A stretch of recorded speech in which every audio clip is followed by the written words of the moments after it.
မင်္ဂလာပါတင်ဟာအိမ်မက်ထဲမှာငှက်တကောင်လိုလွတ်လွတ်လပ်လပ်ပြန်တန်းနေတာမျိုးဒါမှမဟုတ်အမြင့်တနေရာကနေရုတ်တရက်ဝုန်းကနေပြုတ်ကျသွားလို့လန်နိုးတာမျိုးကြုံမှုပါသလား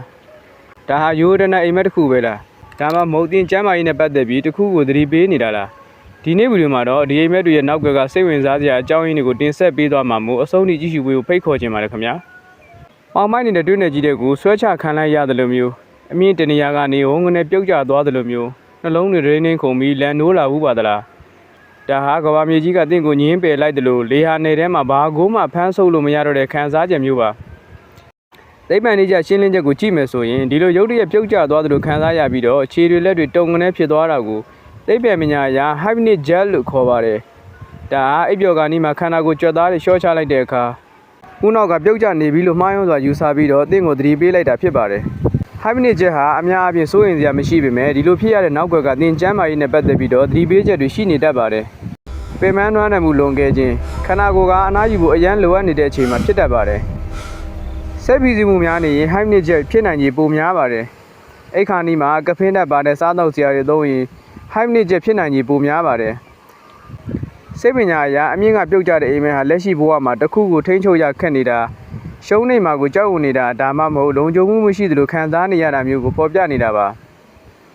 အမြင့်ကပြုတ်ကျတဲ့အိမ်မက်ဟာအမြဲတမ်းကြောက်စရာကောင်းတဲ့အဓိပ္ပာယ်ဆောင်တာမဟုတ်ပဲတချို့လေ့လာချက်တွေအရအသစ်တစ်ဖန်မွေးဖွားခြင်းဒါမှမဟုတ်အပြောင်းအလဲကိုဖော်ပြနေတာလည်းဖြစ်နိုင်ပါတယ်တင်ရောအမြင့်ကပြုတ်ကျတဲ့အိမ်မက်မဖူးပါသလားဘယ်လိုခံစားရတယ်လဲဆိုတော့ကွန်မန့်မှာပြောပြပါဦး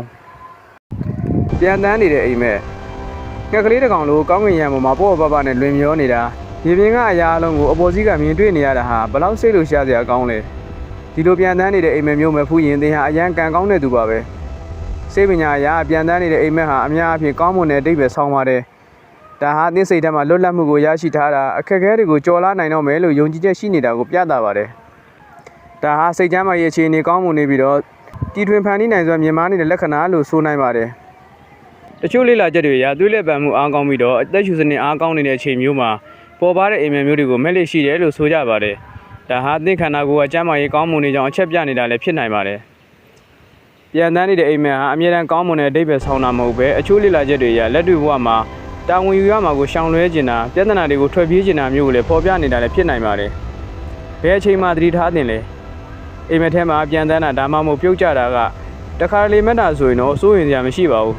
ဒါပေမဲ့အောက်ပါအချက်တွေကြုံနေရပြီဆိုရင်တော့သင်ကျမ်းမာရေးအတွက်သတိထားသင့်ပါတယ်အိပ်စက်မှုမမှန်ခြင်းအိမ်မက်ဆိုးတွေကြောင့်ခဏခဏလန်နိုးပြီးအေးရေးမောရတာအိပ်ရမှာကြောက်နေရမျိုးတွေဖြစ်နေရင်